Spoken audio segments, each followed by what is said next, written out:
Coach. How you doing? How you doing? Coach, won't fully go in it, but just kind of wondering just what the relief is for that don't be like a minor injury for Devin. Yeah, I mean, he knew. He knows his body better than anyone, so super self-aware, and he kind of felt it right away that, it was hopefully just a minor strain. So then to get it confirmed, I think that's a relief to all of us. And then I think this is the first time that Mark has seen Houston, because I think the last time he was out in that second back-to-back. Just what are you looking forward in terms of being able to combat their ability on the glass? Yeah, just overall size. That's what they have. Ton of size across the board. Yeah, it'll be a good test for Mark to know exactly how he can impact going against those bigger teams. So just the overall challenge, not only for Mark, but all of us, to go on the road and play a really good team into December. I think that's a next step for our group to see exactly where we're at. How much does Kevin's presence make it difficult, obviously more difficult in half court just to contain their actions? Yeah, totally. I mean, you obviously didn't play the last game, so it's a new person in their lineup that greatly affects their team. So yeah, it'll be almost a completely different scout with him out there. How much have you heard from your coaching friends around the league about what you guys are doing and the way you guys are playing? Yeah, I think you get so locked into your team. These stretches in between are actually nice to just kind of watch more outside. So I was able to do that the last couple nights. Yeah, I think we have internally, we kind of have we're trying to track the trends around the league. So, but there's nothing new that we don't know. I think from the outside that's coming in is, we want to play hard. We got a group of guys that do play hard. We want to be difficult to play against. We want to be that team where you see them on the schedule, like, man, we got to go and play these guys, whether it's the front end of the back-to-back, back end of the back-to-back, or a regular night. So we want to be that group. But yeah, there's stuff that's come to me, with guys that I really have been a part of their staffs or really trust, and it's all from the heart. And my thing is, we got to keep going. I mean, it's a quarter of the way in the season. It's so far away. This stretch, we got to get better, and that's the exciting part, is we have room to grow. So that's what I'm most looking forward to. But it's been a good start, but we're going to have to get better. Kind of piggybacking off that, you mentioned earlier in the year that there aren't really days where the approach isn't where you want it to be. It seems like that's continued over the last month or so. Just how fun has it been for you to coach a team with that approach? That's what we all hope and dream for as coaches, is to come in every day and have a competitive, fun, together group, and that's where we're building towards. And we haven't had a ton of days of practice, just to be here in our facility, or days in between games. So this stretch has been good for that. Just kind of health, the body, mind, everything to kind of recuperate, recover a little bit before we go into another tough stretch. So yeah, overall in a good place, but there's a lot of work to do. What did you think of Rashir and Kaman's performance last night, especially in the second half?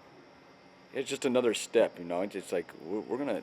If you want to ride the wave, you can ride the wave, whether it's here, whether it's with the Valley.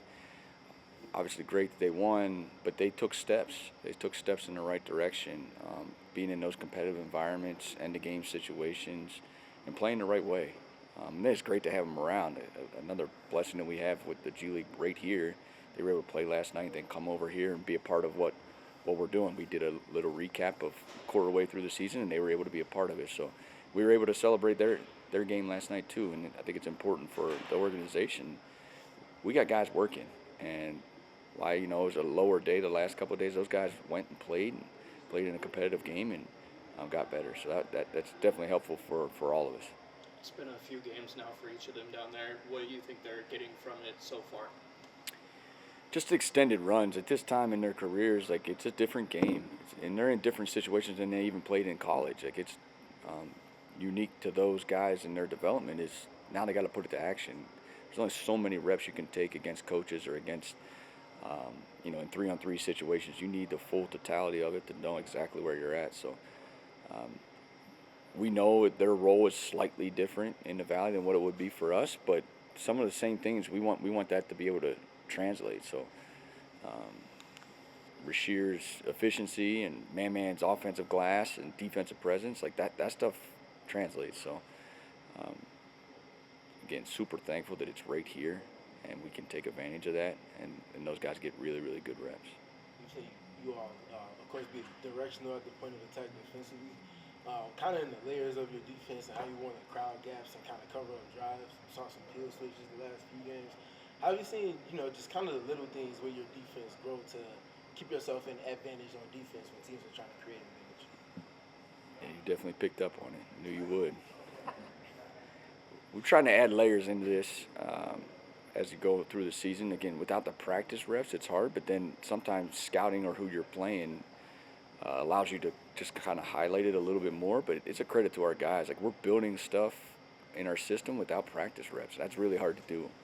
And as a coach, you're like, should we go to it now? Should we hold it back, wait a little bit longer? But then the guys teach us stuff and how they've played these guys before. So we have added a couple layers defensively into it, but I do think our base is still our base. Like, we want to pick up the ball higher, be up at the level of the screen, be in the gaps, protect the paint.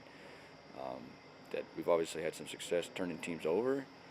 That was a layer that we had in definitely more lately, but specifically in that LA game that we hopefully can have it continue throughout the season.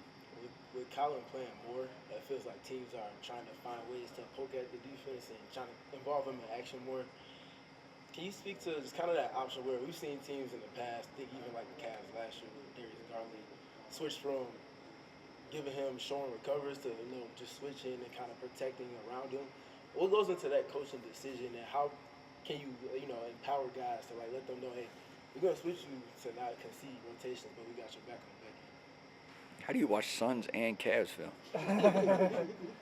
That was a big thing in the offseason before last season. And as the season progresses into the playoffs is different. So, but definitely taking Darius in that case and switching them more. And these guys are incredibly competitive individuals, and that's Colin. Colin is incredibly competitive. He's tough. He's strong for his size. And then we'll build back behind him. That's where we're at right now. So we have it in our package to show, but we haven't had to do it a ton. Even with Jamari, they went to that a little bit. But when teams start to ISO and start to pick on guys, like it stops and stagnates ball movement, and that's a balance that you have to have as coaches.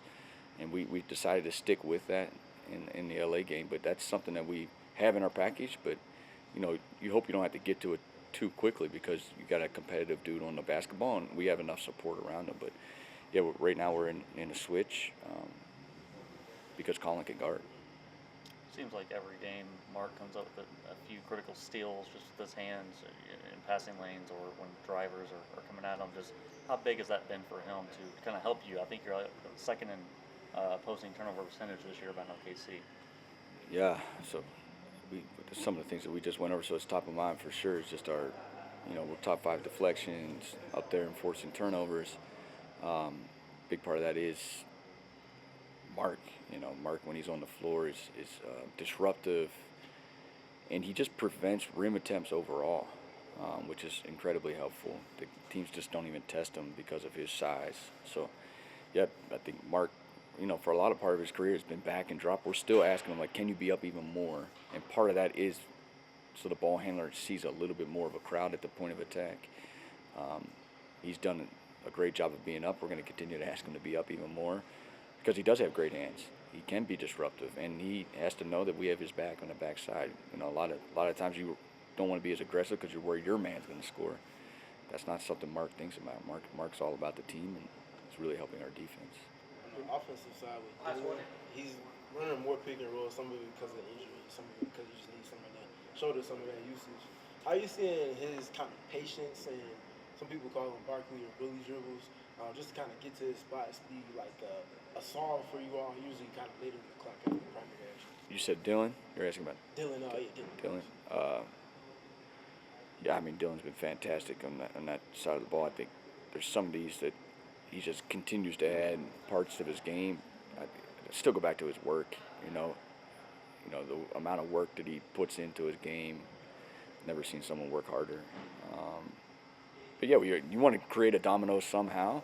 You'd like to create something early in the clock, and then that's what the NBA is at the end of clock. Like, you're going to need to get a shot up. Any shot's better than a turnover. So he's done a great job of finding when to attack, when to ISO, when to swing it, when to play pick and roll even a little bit now. So now it's going to change again with Book out. So that's those ever-moving pieces of the NBA that you just have to be so adaptable, and you can't get stuck. You got to keep growing, keep knowing who's out on the floor. He's going to add Grayson back into the picture, lose Book for tomorrow. So Dylan has a great feel, and I assume his juices will be rolling tomorrow night. Thank you. Thank you. Thanks, Coach. Thanks, guys.